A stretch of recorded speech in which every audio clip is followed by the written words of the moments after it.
I would now like to welcome to the floor Jeremy Malecha, Chief Executive Officer of Biocanic, which is another company featured in our recently released report, who will be speaking on some of the work that Biocanic has been doing with a focus on physiological lab data insights and learnings from the real world. Jeremy, pleasure to be hosting you today. Thanks for joining us. The floor is yours. Great, thank you. Happy to be here. So I am Jeremy. I'm the CEO and co-founder of Biocanic. We are a platform for functional or integrative clinicians. We serve mostly the US market, but also Canada, Australia, UK, New Zealand. This data is some retrospective analysis. So for those of you that aren't familiar with functional or integrative medicine, this is very much a personalized medicine approach where our practitioners are taking multiple metabolic tests on their patients to create a clearer vision of what's actually going on at the metabolic level. So first things first, just a general disclaimer, the information here is just for informational purposes, not to be used for specific medical advice. If there is questions about your own data, certainly seek out a qualified clinician. About this presentation, a lot of this information was made through our partnership with Functional Diagnostic Nutrition. If for those of you that aren't familiar, FDN is a training program for both clinicians, practitioners, and even highly motivated individuals that does focus on teaching people how to deal and work with lab data. If you're interested, there's a link, biocanic.com/FDN. It's a really great program, and they've been a great partner. So just within the session, just going to give you some broad-based retrospective analytics of some select lab data because it hasn't really existed before in terms of what we do. We want to give context to how better understand and think about this non-standard lab data and really deliver a few key insights and considerations, especially in this environment where we're starting to see a lot of direct-to-consumer lab tests that are coming in and making claims relative to what they can do for health and longevity. Like I said, our platform is built for functional and integrative practitioners. So we help them centralize and streamline all of this information into a single dashboard and experience for both the clinician and the patient. We automatically process all of this non-standard lab data, which helps us create what we call a functional summary. And so this is where we are able to bring all the different information across advanced hormone testing, microbiome testing, organic acid, food sensitivity, environmental toxicity. And this really helps the practitioner bring it together with the self-reported information on how to build an actual personalized health program at the individual level. And just a little bit of housekeeping. So everything that we do here has been de-identified in accordance with HIPAA regulations. We're going to focus on 3 tests in this quick, short presentation. Precision analytical, or the Dutch test, is a very popular test for advanced hormone testing. It is a urine-based test. Diagnostic Solutions GI map is a microbiome test. It is a stool-based test. And then there is the Great Plains, the organic acids test. This is a measurement of different organic acids in a urine-based test. The reason why we wanted to pick these 3 tests, important to remember, this is real-world data. This is not a controlled clinical trial, so this is an all-comers analysis. There's a bit of selection because this data is under the care of an integrative practitioner. So these data points have sought out help with their individual health goals. It's important to remember. So if we look at a picture, and if we think about something, when we look at lab data, we just get one piece of the picture, right? And so if we run another test, we may get another piece of the picture. We may run a third test and get another piece of the picture. But sometimes we get information in piece parts, and we may get lucky and we may get all of the important information about the picture from a given test. But the thing we have to remember is that any metabolic testing is merely a snapshot in time. So although this accident happened outside of my house, when we went back the next morning, clearly the accident was gone. And even though we saw that there was an accident, there was a couple cars that were messed up, we didn't know what the context was, right? So we were able to see issues, but that we didn't necessarily understand the why. And so that's really important to think about when we think about metabolic testing and what it means to actually informing longer term lifestyle decisions. So the data that we're analyzing in this is the top 3, and we're going to compare those 3 labs with each other. And the reason why that's important is some of these lab tests have markers that are supposedly surrogate for other markers, and we'll show you why that's important. And then we're just going to do some basic aggregation data on the GI map, which has a pretty robust set of microbiome information. So on the interlab correlation analysis, these three tests were compared to each other to see if any markers between the tests had a positive or negative correlation. And this is not a, a machine learning advanced analytics. This is purely looking for linear correlation. And what we did is we took clients who had two of the same tests within a reasonable time period. And then we were able to compare them between the tests. So we compared the GI map to the Dutch to the OAT to the GI map. Reason why this is important, the organic acids test has markers for gastrointestinal health. Organic acids also has markers on the Dutch test. And then, of course, we know that there is a well-known connection between hormonal function and gut function, but not really a well-understood causal relationship.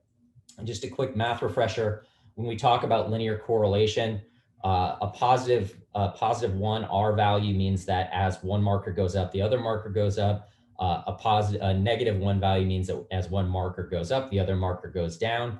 Those are strong correlations. Anything in between is generally having no correlation with each other. And so when we look at the first set of information, the GI map to the OAT, this is a test that is, again, comparing a stool microbiome test against an organic acids test. They both have markers for intestinal health. And what we found was that when we compared all markers across all labs for all the tests, essentially there was no correlation between any single marker. And unfortunately, when we actually went ahead and we looked at both the hormone versus the microbiome testing, we see a similar distribution centered around 0. And then when we look at organic acids, again, there were markers on the Dutch test that that are similar to the organic acids. We again see a correlation that's almost 0. So although this was kind of disappointing, one of the things that is really important to consider, especially as we think about the world of biomarkers, was that there was no significant positive correlation between the three different tests. And there were some markers that did correlate, but once we removed the outliers, the R values fell back to 0. But the real key takeaways here is that each individual test appears to have unique information about the individual. And so as we think about that from a longevity and testing perspective, there's clearly a number of emerging models in the space that are coming out, taking one individual physiological test and making broad-based recommendations about an individual's health. And one of the examples that we can kind of point to is if you look at an organic acids test, they have a marker for Candida. The microbiome test has a marker for Candida. However, the microbiome test is measuring basically what's in the large intestine, whereas the organic acid is potentially looking at a marker more upstream in the small intestine. So to make a Candida recommendation from each individual test on its own standalone basis probably isn't appropriate for an individual at an individual level basis. So then we said we kind of dug in with our GI map. So this is a specific stool microbiome. We were able to look at over 4,000 GI map tests. We're just going to give a flavor for the data. But what really, we could include gender differences, and some markers were added over time. So you'll see the sample sizes will change as we go forward. But what you'll see here is if we look at just general bacterial pathogens, so this would be things that we would believe to have a metabolic impact from a symptomology perspective. And we do see relatively low values from that perspective. We see, very parasitic type of approaches of Campylobacter, low prevalence rates, whereas some of the E. coli's and salmonellas, as we've kind of heard in the media, you see a bit higher prevalence. But when we look at some of the additional dysbiotic bacterial overgrowth, what we're actually seeing is a relatively high prevalence on an individual basis. So if we look at any single individual, no one is going to have a clean microbiome test. And what that means is that in average, you could look at a comparison of means and say, on average, we can correlate a given physiological symptomology perspective, but we don't actually know the interrelationship of what that means at an individual level. And so there's obviously a number of emerging microbiome, get your test, get tested for $100, $200, $300, and making these broad-based recommendations based upon data that probably isn't individualized for that individual's ecosystem. And that's really important. So When we look at some of these markers, you're looking at, 4 in 10 having streptococcus, and again, 4 in 10 about having bacillus. We don't actually know what level that actually means, right? So 37% are high. Does that actually mean that that's normal for the individual's microbiome ecosystem? Or is that actually something that's causing a symptomatic expression? So this is, it's really important to kind of think about that as we look at kind of individual testing. One of the big markers, and obviously microbiome testing, is H. pylori, been associated with, gastric cancer, heartburn. There's a lot of different thinking when it comes to H. pylori. Obviously, this is a very problematic bacteria, but what you actually see when we look at it is we see almost 1/3 of every single individual who comes in and takes a microbiome test being positive for H. pylori. In some cultures, in some countries in the world, we see H. pylori prevalence as high as 60 or 70%. And so oftentimes people will look at a positive H. pylori result and make an intervention, prescribe antibiotics, yet we don't understand whether that particular presence of this bacteria is actually causing a change in the ecosystem that is creating a symptomatic expression. And I think a perfect example is just to show my personal data. So I've taken all of these tests all the time. So originally in 2016, I tested very high positive for H. pylori with a sample size of about 3,200. I have since taken multiple tests, and this is kind of from our platform. And what you can see is that I started out high, I went to it undetected, and then it reemerged within the last couple of years. Yet I don't have any real signs of any H. pylori infection. And so does that mean we actually need to drive an intervention or make a recommendation? The science doesn't really know what to do with that yet because this microbiome space is so early in its infancy. Similarly, another big intestinal health marker is this SIG-A, which is your first line of defense in your microbiome. And what we saw is that actually, if you were the amount of people who were actually in what is the normal range, so a high value would mean that you have some sort of infection, you're driving an immune response, and then more than half of the individuals that take this test actually show up with a low SIG-A. Whether that's symptomatic, whether that's clinically relevant or not, still remains to be seen. Similarly, just from an interest level perspective, there's been a big debate about the importance of gluten in an individual's diet. Celiac disease, typically diagnosed of it, and I'll show you in a second, about 1% of the time. When we look at the immune marker for anti-gliadin SIG-A, we actually see that 17% of the population of those 4,000 tests were actually showing up positive, meaning they're having an immune reaction to the gliadin proteins.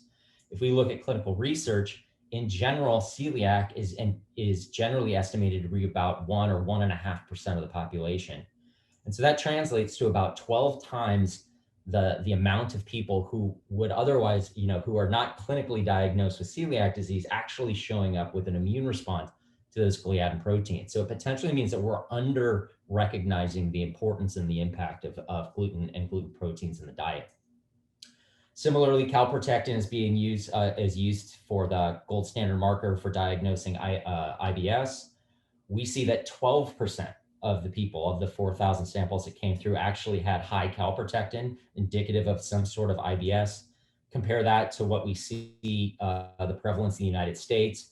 That's about diagnosed about 1.3%. So we see nearly 9 times the higher amount of what would be a clinically diagnosed value.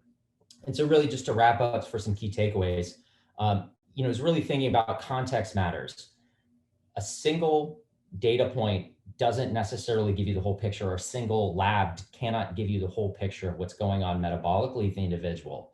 And so really everybody's going to have something abnormal. And so the question is, how does that context, what is actually being expressed at the individual level, what is actually impacting metabolism, physiology, longevity, and outcomes, is important, but it's not visible within a single test today.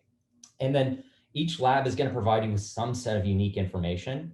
Not all of it is going to be clinically relevant. And so really what we're trying to do here from a business perspective is we want to bring this information together, start to understand and correlate both what is the self-reported data alongside of the other information itself. Feel free to reach out to me directly if you have any questions. We love talking about this, love making connections, and really appreciate everyone's time and attention. Thanks so much for that, Jeremy. Quite insightful.